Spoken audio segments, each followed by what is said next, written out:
Hola, ¿cómo están ustedes? Muy buenas noches, noches de este viernes 8 de enero del 2021. Ya lo saben, yo soy Carlos Baños. Les hablo desde la Ciudad de México. Y esta es una entrega más de mi espacio de comentario a las noticias. Este espacio que se llama Licantropía. Espacio periodístico de opinión, de crítica, de análisis de algunas de las más connotadas, de las más notables, notorias, importantes noticias que se dieron a lo largo de esta semana. Ya lo saben, partimos de un supuesto fundamental, de que el hombre es el lobo del hombre. Y para poder trascender, para poder superar este estado de naturaleza original, se necesitan contratos, se necesitan pactos, eso que nosotros llamamos civilización. Pues bien, en esta ocasión vamos a hacer el comentario a, vamos a ver, seis noticias, cinco nacionales y una a nivel internacional. Y para ser directos, empecemos por la primera. En esta edición del viernes 8 de enero. La primera tiene que ver con uno de los espectáculos más grotescos que se han dado en el espacio público mexicano. Por supuesto, me refiero a la defensa fanática que hizo Andrés Manuel López Obrador de su lacayo ensoberbecido Hugo López Gatell. Ya saben ustedes que las críticas contra este funcionario deficiente, defectuoso, incompetente, han sido constantes a lo largo de todo el proceso de esta pandemia, pero se arreciaron a raíz de que descubrieron que el subsecretario de Prevención y Promoción de la Salud, Hugo López Gatell, se dio una escapadita a una playa, a un destino de playa, Zipolite, si mal no recuerdo, en donde prácticamente violó todas las medidas de sanidad que él constantemente está machacando a través de sus conferencias vespertinas y en sus participaciones en las conferencias mañaneras. Es decir, es una persona que te dice lo que tienes que hacer y él no lo hace. A partir de esta circunstancia, hubo una crítica dura a la incompetencia y a la irresponsabilidad, a la falta de autoridad moral del Hugo López Gatell. ¿Y en qué consistió la defensa de López Obrador? Todos lo vimos, fue un espectáculo deleznable, de verdad ridículo, patético. Lo que hizo López Obrador, además quemándole incienso a este funcionario incompetente, fue en una de sus tantas mañaneras poner a cuadro la foto de López Gatell y en recetarnos su currículum. En eso consistió su defensa. Que era un extraordinario funcionario público, que como él no había dos, que ya quisieran otros gobiernos tener un funcionario como López Gatell, una quema de incienso de verdad que daba vergüenza, pena ajena. Pero además, lo más importante de esto era que presumía el currículum de López Gatell. Ya saben, ese falso pedigrí académico que de repente se vuelve como la esencia de las personas, sin caer en la cuenta de que un currículum, si no va acompañado de un buen ejercicio profesional, no sirve de mucho. Eso lo sabemos. Es parte de eso que se llama la inflación curricular o la inflación educativa. Puedes tener muchos diplomas, certificados, títulos, papeles, pero si esos papeles no van acompañados de un ejercicio profesional que sea presumible, pareciera ser entonces que esos papeles no sirven de nada. ¿Cuál es el caso de Huguito López Gatell? Interesante saber que hizo estudios incluso de doctorado y postdoctorado en la prestigiosa Johns Hopkins de los Estados Unidos, que ha sido investigador en el Instituto Nacional de Nutrición Salvador Subirán, que ha coordinado distintos equipos profesionales para hacer cantidad de estudios, que formó parte de la renovación del sistema de vigilancia epidemiológica, bla, bla, bla, bla. Se desgastó el presidente en halagos para un incompetente. ¿Por qué? Porque un verdadero profesional, eso quiero que quede clarísimo, un verdadero profesional no presume certificados, diplomas y títulos, no presume grados, presume logros, presume resultados. Y a partir de esa vara es cómo se debe de medir a cualquier funcionario público, a cualquier profesionista, a cualquiera. No papelitos, no papelitos. Quizá para ciertos espacios de pedigrí académico los papelitos sean fundamentales. Pero en el ejercicio profesional lo que cuenta son los logros constantes, cotidianos, demostrables. Cosa que ahí sí no puede hacer López-Gatell. Sus logros no son tales, no existen. Miren ustedes, nada más a ojo de buen cubero, un repaso superficial, no riguroso, superficial desde que empezó la pandemia. Lo único que nos viene a la mente de López-Gatell es error tras error, fracaso tras fracaso. Desde aquel inicio de pandemia, cuando se le ocurrió decir a López-Gatell que el presidente López Obrador no era fuente de contagio, sino era una fuente moral, era una fuerza moral. Caramba, ya nada más con esa declaración bastaría para quitarle el doctorado y el postdoctorado. ¿Cómo que un ser humano no puede ser fuente de contagio para otro ser humano si está en contacto directo, si está en contacto próximo? ¿De dónde sacó eso López-Gatell? Claro, entendemos la salamería, entendemos la cultura del lacayismo en la burocracia mexicana, la entendemos perfectamente, pero no me refiero a eso, me refiero a la afirmación. Cualquier ser humano puede contagiar a otro ser humano. Estamos hablando de enfermedades infectocontagiosas, cosas que más o menos incluso nos han quedado claras desde la secundaria y la preparatoria. Un ser humano puede contaminar a otro en la proximidad, en el contacto. Después, recordarán, otro de sus grandes fracasos, López-Gatell fue incapaz de establecer un cerco sanitario para evitar que el COVID se propagara. Hasta la fecha no lo logra. Lleva un año ya, poquito menos de un año, tratando de contener la pandemia. No lo ha logrado. Otro gran fracaso. Luego nos quiso marear con argumentos y estadísticas, haciendo cálculos y pronósticos que nunca le han resultado, primero con base en el famoso modelo Centinela, un fracaso, con todo y que también presumieron que detrás de él había sesudos análisis matemáticos y grupos interdisciplinarios de actuarios y físicos y matemáticos y yo no sé qué tanta cosa. Bueno, los pronósticos del modelito no funcionaron. Otro gran fracaso. Todos los pronósticos que se hicieron a partir del modelo Centinela y fuera del modelo Centinela tampoco han resultado. Tampoco han resultado. Y cuando se le reclama su fallo, siempre sale con la tontería de que, bueno, es que él siempre dijo que sus sesudos pronósticos iban a ser certeros si y solo si los mexicanos nos quedábamos en nuestras casas. Carajo, cualquier persona que haya pasado sensatamente y con seriedad en una licenciatura y haya llevado algo de estadística y algo de modelación matemática, sabe perfectamente bien que una modelación matemática se tiene que basar, se tiene que sustentar en supuestos realistas. Pensar que los mexicanos se iban a quedar en su casa a morirse de hambre no tiene nada de realismo, ¿eh? Nada, absolutamente. Hacer pronósticos con base en modelos que no se soportan en la realidad también es un terrible error. También lo es, sin duda. ¿Qué les parece el debate de los cubrebocas?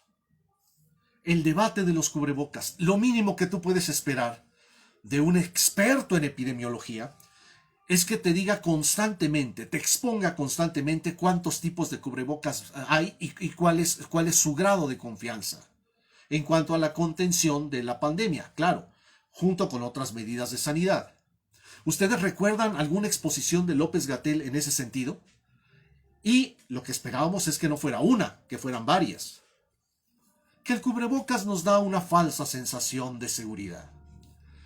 Claro, curiosamente, en el mismo gabinete jamás se pusieron de acuerdo. Algunos lo traían, otros no. En todos los gobernadores de la cuarta transformación mental también, algunos lo traían, otros no. Si uno es coordinador de una política de contención sanitaria, de combate a la pandemia, lo mínimo que puede hacer es homogeneizar las medidas, cosa que tampoco logró Hugo López-Gatell.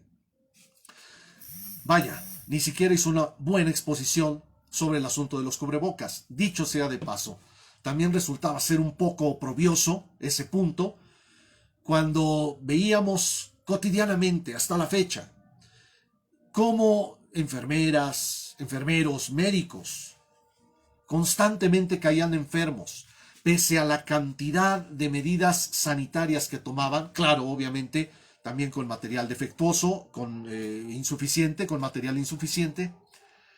Y jamás vimos a López-Gatell, nunca, hasta la fecha, nunca lo hemos visto haciendo alguna inspección, alguna supervisión en los hospitales COVID. Nunca, nunca.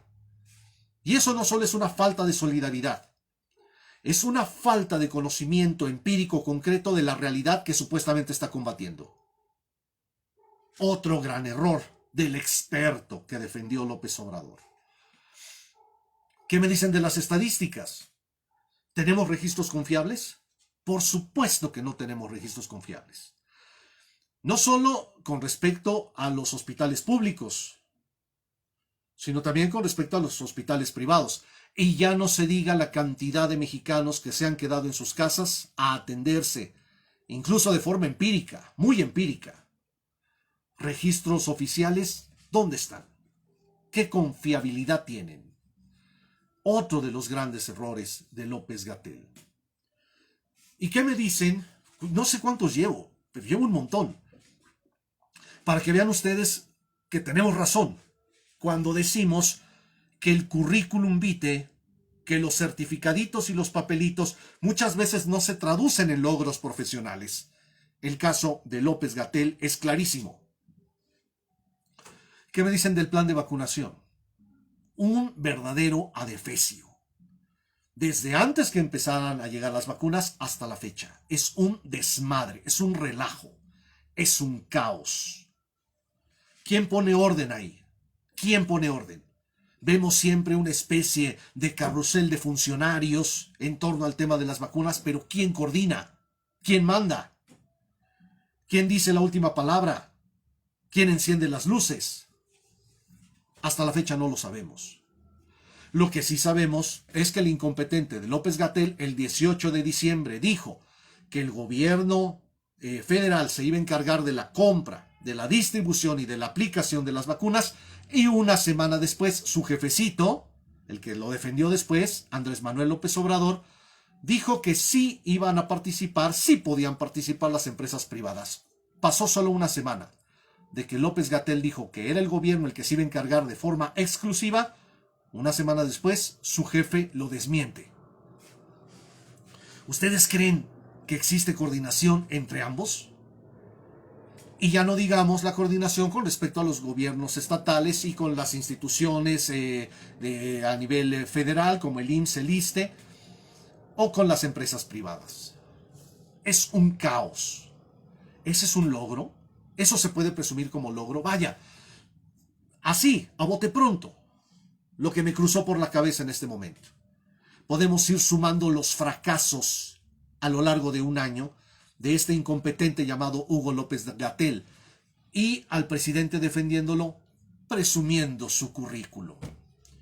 Eso nos habla del nivel de putrefacción, de corrupción, de incompetencia, de mediocridad que priva dentro del gobierno de la cuarta transformación mental.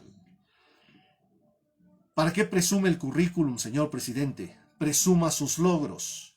Y es ahí donde ambos se caerían, porque no hay logros. Así de sencillo, así de fácil. Segundo tema, el megapagón sigue siendo un temazo, un gran tema. Y en la última semana destacó que se reunieron, ya saben, los funcionarios cortesanos de López Obrador, encabezados por Manuel Bartlett, director de la Comisión Federal de Electricidad, primero para darnos una explicación soez y vulgar, incompleta, sesgada, y después para exhibir de forma indirecta cuál es la verdadera intención de todo esto. Recordemos, es un apagón, mega apagón, el del 28 de diciembre, que dejó a más de 10 millones de mexicanos de varios estados sin luz por unas horas. Nos vinieron a decir que se trataba de varios factores, uno de ellos, la quema de unos pastizales con base en un escrito apócrifo, supuestamente del gobierno de Tamaulipas, que ya armó todo un berenjenal, una bronca, incluso que ya va a llegar a los tribunales. Pero también dijeron esto, quiero leerlo más o menos como se dio.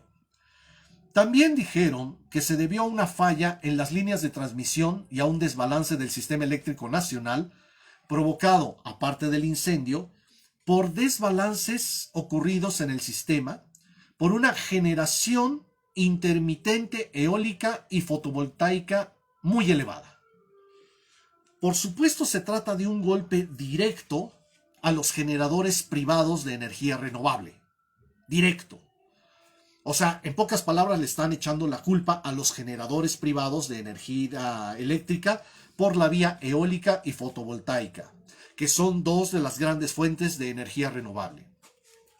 ¿Les queda claro entonces hacia dónde va el asunto?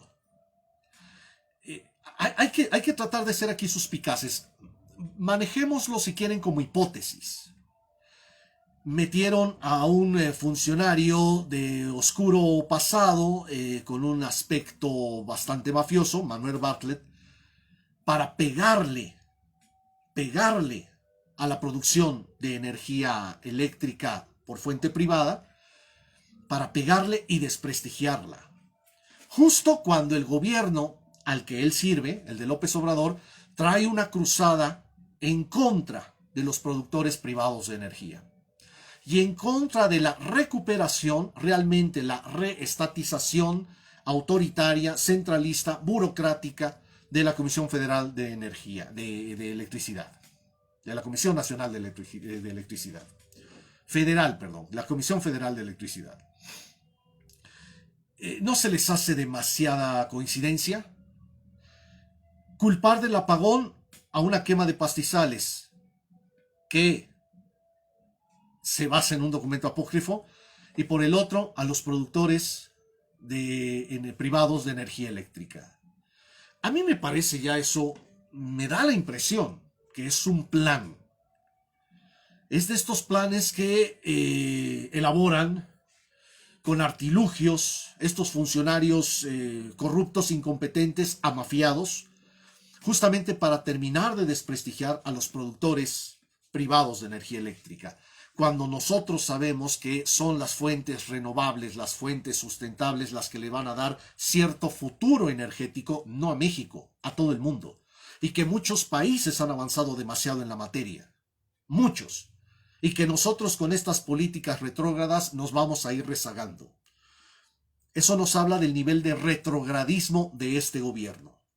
Apostarle a una estatización brutal y autoritaria de la energía eléctrica, desde la generación, la transmisión y la distribución, la venta, para tener a todo el pueblo acogollado, apretado. Ellos van a decidir hacia dónde va la energía, a quiénes van a privilegiar.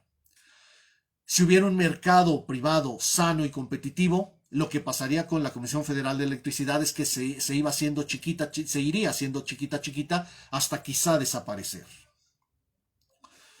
Yo comentaba la sesión anterior que por supuesto que debemos apostar por una privatización inclusive más radical de la que ya había. Una privatización en donde agentes privados, que pueden ser las empresas que establecen, que empotran, que instalan celdas fotovoltaicas, empresas privadas, que a mí también un particular, un privado, me instalan esos andamiajes, esos aparatos, para poderme proveer de energía eléctrica a partir de la energía solar.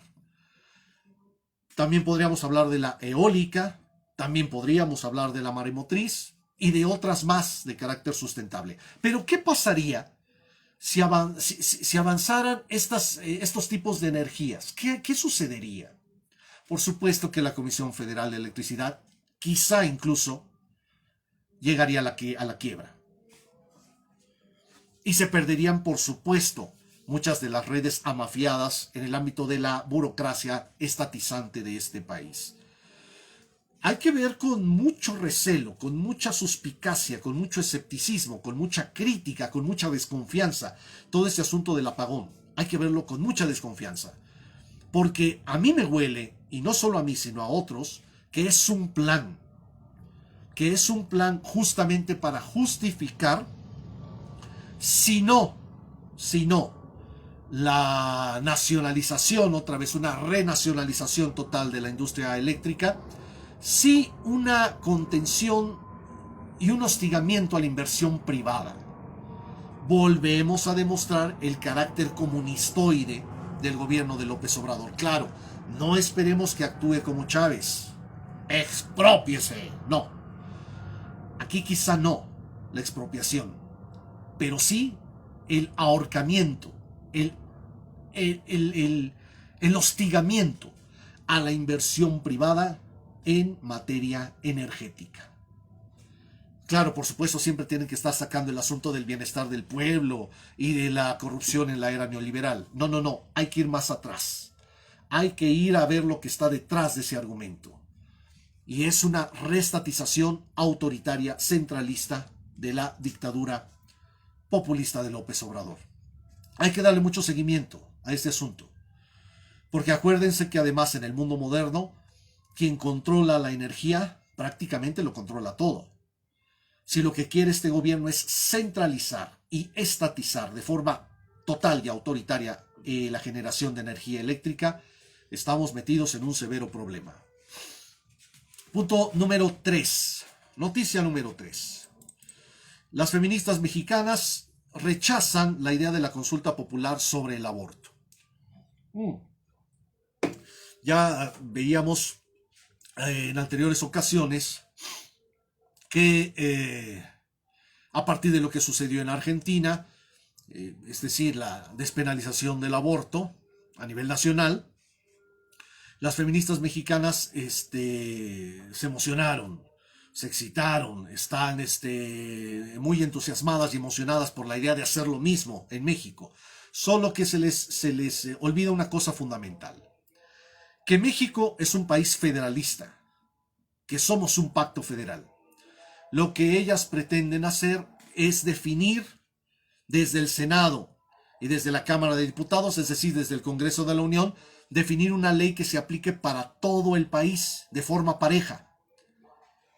Eso podría suceder en un Estado centralista. No somos un Estado centralista. Además, nosotros ya sabemos que la forma de proceder de las feministas por las cuales ha ido avanzando su agenda es no convenciendo a la gente, no convenciendo al pueblo llano, no convenciendo a la gente común y corriente, porque además no convencen a nadie. Su forma de proceder es influir, impactar, presionar a los tomadores de decisiones de nivel más alto para que estos hagan el juego sucio, para que estos tomadores de decisión a alto nivel cedan a sus caprichos, a sus chantajes, hagan las reformas que se tienen que hacer y después se apliquen a nivel nacional. Esa es la forma en que han procedido, desde siempre. No a partir de un debate fuerte, cara a cara. Conmigo nunca han querido debatir. Los extranjeros que han llegado a debatir, como Fiallo, como Laje, como otros más, no los dejan, los hostigan, tratan de boicotear sus eventos. No ha habido jamás un debate serio sobre los temas que ellas mismas postulan, porque no se trata de discutir, se trata de imponer un dogma. Lo he dicho en miles de ocasiones. El feminismo es una forma de fascismo. Es un pensamiento dogmático y totalitario. Es un dogma. Es un dogma. Y los dogmas no se discuten, no se cuestionan, no se critican. Los dogmas tienen que ser creídos. Todo mundo de cabeza. Se acabó. Y la forma de proceder de estas señoras es influir sobre los tomadores de decisiones a nivel nacional para que estos hagan su trabajo sucio y después toda la sociedad se tenga que tragar toda su porquería, toda su monserga, toda su mitología. Aquí lo que necesitamos es un debate en serio, porque sí vale la pena hacer un debate serio sobre el tema. ¿En qué momento el ser humano es eso? Un ser humano. ¿En qué momento de su desarrollo ontológico? Es una discusión que tiene que ver con medicina, que tiene que ver con bioquímica, que tiene que ver con filosofía, que tiene que ver con derecho. Es una buena discusión, hay que darla, no hay que tener miedo. No hay que aceptar dogmas de antemano. Hay que aceptar una discusión seria. ¿En qué momento el ser humano es eso? El ser humano. Punto fundamental. Y es complicado el asunto porque el objeto de discusión, el objeto de decisión, el objeto de estudio se identifica con el sujeto que discute. Por eso ese tema del aborto, al igual que otros como la eutanasia, son sumamente importantes. Porque el objeto de estudio, el objeto de discusión, el objeto de decisión se identifica con el sujeto que discute. Hay que tratar de ser muy objetivos tomando en consideración esta limitante, esta restricción, esta constricción. Pero hay que dar el debate. Ahora, ¿por qué no quieren la consulta popular? Se los voy a decir claro y tajante, porque la perderían. Simple y llanamente, la perderían. Y quizá en Argentina también, si se hubiera hecho una discusión de esta naturaleza, quizá también lo hubieran perdido. Eso de que los derechos no se discuten, en este caso, no aplica. Los 3 derechos fundamentales del mundo moderno, que también tienen sus raíces en el mundo medieval y antiguo, el derecho a la vida, a la libertad y a la propiedad, esos sí son indiscutibles porque son sumamente evidentes. Pero hay otros que requieren mucha discusión y decisiones sumamente complicadas, complejas.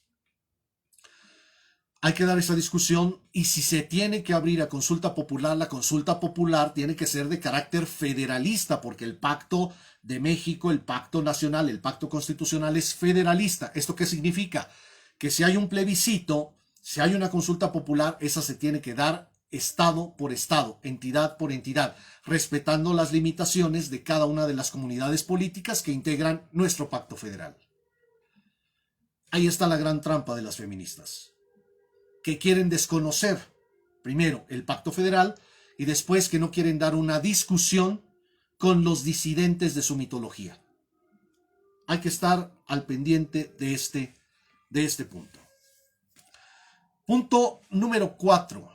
Continúa semáforo rojo en la Ciudad de México porque continúa la ineptocracia morenista. Apenas hoy en la mañana Claudia Sheinbaum informó que nos aventábamos una semana más de semáforo rojo. La incompetente jefa de gobierno, no ha podido congeniar el derecho a la salud con el derecho a la economía, con el derecho a la empresa, con el derecho a la inversión privada, con el derecho a la iniciativa privada, con el derecho a ganarse la vida. Son 2 derechos fundamentales. El derecho a la salud y el derecho a ganarse la vida, a ganarse el sustento. Tenemos una jefa de gobierno sumamente incompetente que no ha podido congeniar estos 2 derechos. Claro, a ella eso no le importa porque tiene la quincena asegurada. Es una burócrata. No sufre las angustias de los gobernados. No sufre las angustias de los gobernados. Es fácil ser burócrata, es fácil ser gobernante, tienes la quincena asegurada. El pueblo llano, no. La gente común y corriente, no. Y en el fondo, yo tengo también ahí una hipótesis bastante maquiavélica. No le interesa tanto el asunto de los muertos o no. Eso no le interesa, es una incompetente.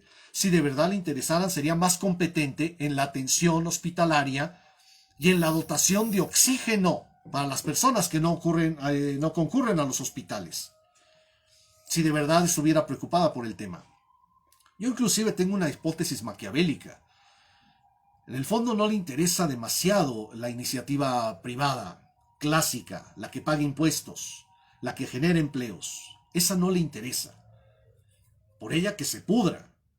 Porque finalmente cuando empiece a pasar la pandemia, quienes puedan invertir en esos sectores seguramente serán allegados del gobierno de Claudia Sheinbaum y de Morena. A mi juicio, es una hipótesis. Lo que ella quiere es desgastar a una iniciativa privada que venía funcionando desde hace varios lustros para después empotrar su propia iniciativa privada. Una iniciativa privada cortesana, salamera, lacaya, justamente de su proyecto político. Porque además, dicho sea de paso, ¿cómo la ha emprendido contra los empresarios formales? Porque contra la economía informal no ha hecho absolutamente nada. Ustedes pueden ir, y además me lo han dicho muchos de ustedes, amigos míos que tengo sobre todo en Iztapalapa, que tengo en la Gustavo Amadero, que tengo en la Cuauhtémoc, contra el comercio ambulante prácticamente no ha hecho nada. Es más, le ha permitido estirar la liga a más no poder. Curiosamente también ahí está la fuente de contaminación, ahí está la fuente de infección de muchos mexicanos.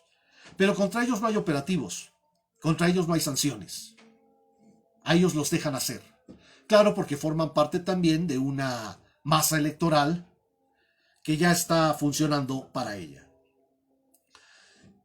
¿A qué nivel hemos llegado que, a punto de saturación de los hospitales COVID en la Ciudad de México, la jefa de gobierno, su incompetente secretaria de salud, y aquí podemos también traer a colación a Sheffield, el titular de la Profeco, a la secretaria de Economía, es un grupo tan inepto, tan incompetente, que han sido incapaces de establecer una dotación continua, eficaz, del oxígeno medicinal que necesitan muchos mexicanos infectados, enfermos, que no quieren o no pueden ir a los hospitales COVID.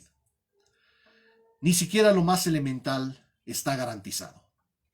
Volvemos al asunto. Solo será una semana cuando la ineptitud y la incompetencia se destilan en todas las oficinas de gobierno de la Ciudad de México.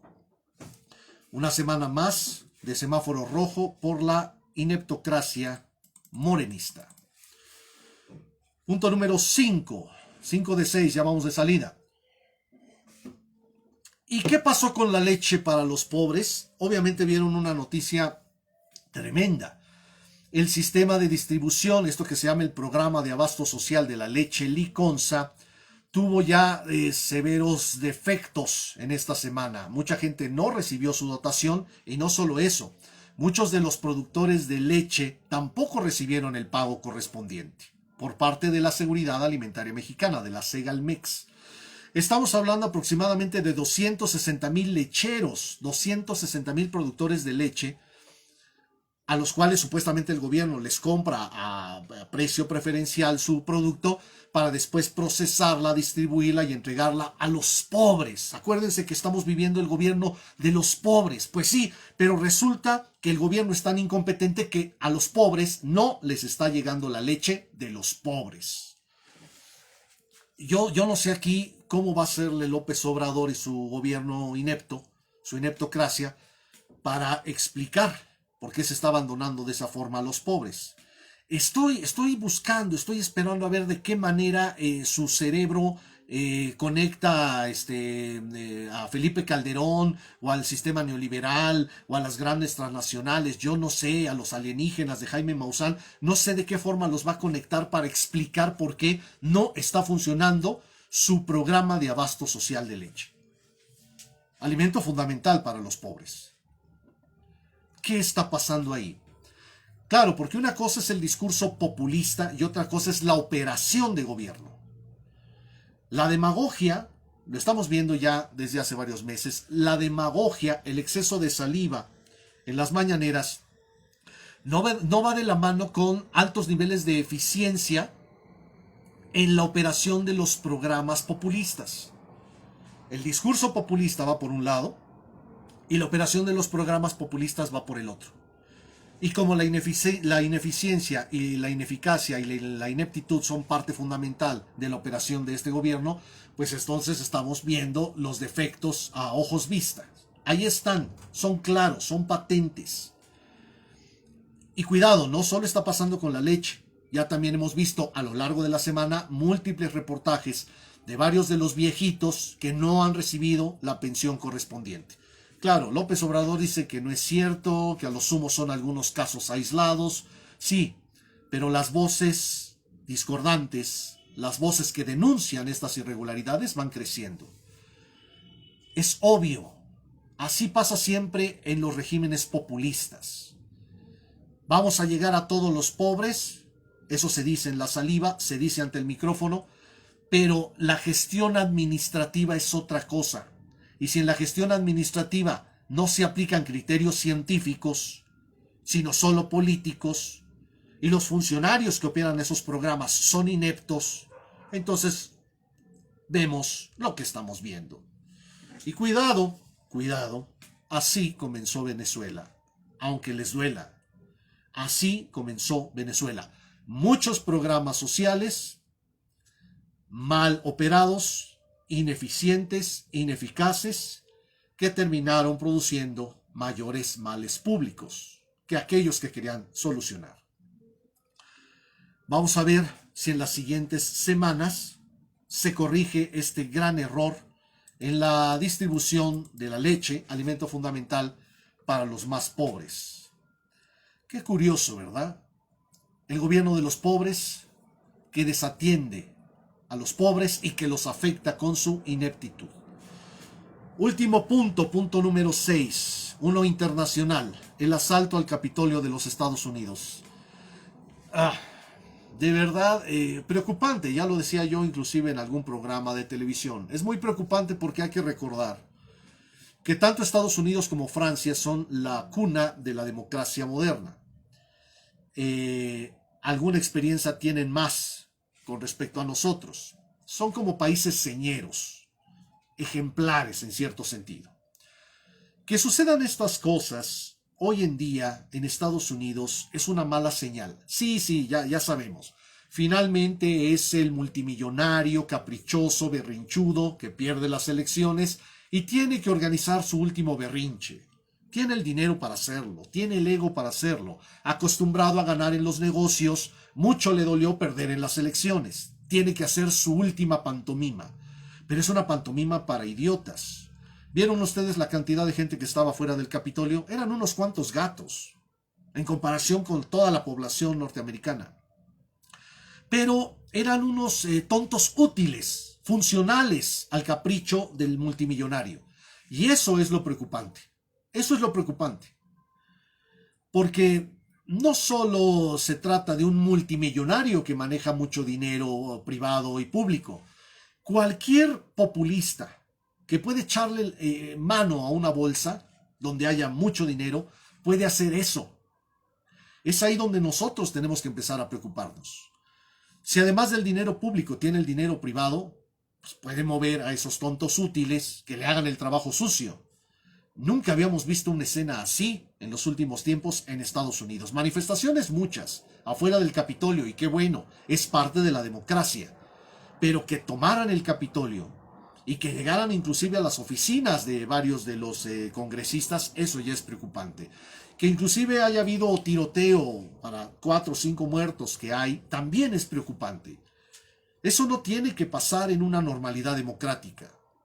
Eso lo veíamos nosotros constantemente en las repúblicas bananeras, pero en los Estados Unidos. Por supuesto que muchos analistas y periodistas exageraron y abusaron cuando hablaron de una potencial guerra civil. No era para tanto. No era para tanto. Si es un asalto, es un acto medio sedicioso, un cierto tipo de motín. Pero es preocupante. Es preocupante porque también nos habla de lo que puede llegar a ser un gobernante, un líder populista, cuando tiene, uno, cuando tiene dinero, y dos, cuando tiene a su servicio hordas fanáticas. Ese es el punto fundamental. Cuando un líder populista tiene dinero y hordas fanáticas para hacerle el trabajo sucio, hay que preocuparnos. Por supuesto que también sirve para hacer una reflexión al interior, hacia México, para darnos cuenta de lo mal que se ve en nuestro país, lo pésimo que se ve en nuestro país, cuando nosotros aceptamos que anarquistas, pseudoanarquistas, que feministas, que indigenistas, que maestretes, etcétera, etcétera, hagan lo que quieran en el país. Que puedan delinquir ante los ojos de todos, ante los ojos de la autoridad, y que no pase absolutamente nada. Qué bueno que nos escandalizamos frente a lo que pasó en el Capitolio de los Estados Unidos. También hay que escandalizarnos de lo que sucede aquí, donde hay múltiples grupúsculos protegidos o tolerados por las autoridades públicas, a lo mejor hasta financiados y echados a andar por las autoridades públicas, para establecer agendas, mecanismos, valores, instituciones que finalmente van a dañar aún más a nuestra pobre democracia, a nuestra débil, principiante democracia. Por supuesto que hay que reprobar lo que sucedió en el asalto al Capitolio de los Estados Unidos, porque finalmente la democracia no conoce de fronteras. Esa es una cosa que tenemos que estar continuamente recordando, afirmando, repitiendo. La democracia no conoce de fronteras. Me refiero al ideal de la democracia. Por supuesto que a nivel de instituciones y de leyes y de gobiernos y de pueblos, claro, existen los estados nacionales y ahí hay cierto respeto, hay ciertas limitantes. Pero la democracia como valor fundamental de Occidente, de la sociedad moderna, es uno de los pilares de la sociedad moderna. Es algo que compartimos todos, más allá de las fronteras. No debemos permitir que esto suceda en ningún país. Hay que darle normalidad a la democracia. Hay que reprobar lo que hacen estos gobernantes granujas, sobre todo cuando tienen dinero, y hordas fanáticas a su servicio. Sea en Estados Unidos, en México, en Nicaragua, en Argentina, en Venezuela, en Cuba, en donde sea. Buen momento el asalto al Capitolio para reflexionar nuevamente sobre lo que es y significa la democracia. Y aquí termino con una idea fundamental, fundamentalísima para todos los que somos demócratas y defendemos la democracia. Recuerden ustedes una cosa, la legitimidad de los fines es fundamental y tan fundamental como la legitimidad de los medios. En los países con normalidad democrática, aunque sea deficiente, aunque sea defectuosa, en los países con cierta normalidad democrática, los fines deben ser legítimos y los medios para conseguir esos fines deben ser legítimos. Quien proceda de otra manera es un fascista. Quien proceda de otra manera es un dogmático y un totalitario. El que sea. Tome, coja, agarre la bandera que sea. Los fines deben ser legítimos, los medios para conseguir esos fines deben ser legítimos. Esa es una regla fundamental, es un parangón fundamental para evaluar todo lo que sucede en nuestras sociedades. Algunos de ustedes inclusive me preguntaron por las redes qué opinaba yo sobre la censura de Facebook, Twitter, Instagram, creo también, al presidente Donald Trump. Voy a hacer para Ácido Úrico una publicación, un artículo, una videograbación especial para tratar ese tema, porque ustedes recuerdan perfectamente bien que yo también lo he criticado. Yo he dicho que esto de las redes sociales es un arma de dos filos, porque aparentemente se abre más la democracia al hacer partícipe a las masas de un debate público, pero cuidado, la otra parte, el otro filo, significa que estas empresas también se vuelven reguladoras de nuestras ideas y de nuestras intervenciones en este espacio mediático, en este ciberespacio. Y la pregunta fundamental, ¿y a ellas quién las regula? Por supuesto, voy a hacer un video en especial sobre el tema a partir justamente de la gran paradoja que ya había marcado Karl Popper, refiriéndose a la sociedad abierta y a sus enemigos. Con base en una pregunta, y con eso terminaría por hoy. ¿Tenemos que ser tolerantes con los intolerantes? Es la pregunta de origen, la pregunta que se planteó Popper. La paradoja de la tolerancia. ¿Debemos ser tolerantes con los intolerantes? Para después llegar también a otra gran pregunta. ¿Y quién define cuáles son los límites de la tolerancia? Pero eso va a ser en un video especial para ácido úrico. Por el momento les agradezco por supuesto el favor de su amable atención, como siempre, y nos vemos la siguiente. Que pasen ustedes muy buena noche. Gracias.